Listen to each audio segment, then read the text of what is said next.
মা মা আজকে কি রান্না করলে গো? আজকে কি রান্না করলাম দেখাই চল। দেখি এখানে সাদা ভাত। ও তো রোজই করো। গরম গরম দেখাতে হবে, করলেও দেখাতে হবে, ভাত ছাড়া কি খাবো। আচ্ছা, এখানে করে নিয়েছি দেখো সাইটিং মাছের ঝাল, পেঁয়াজ রসুন দিয়ে। আচ্ছা, এখানে আজকে একটা স্পেশাল করেছি, মোচার ঘন্ট।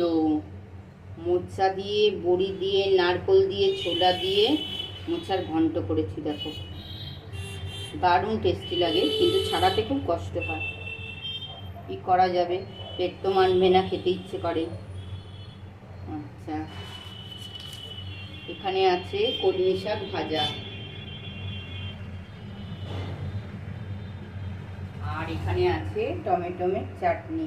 এটা ফ্রিজে ছিল, সেটা বার করে রাখলাম, খাওয়া হবে।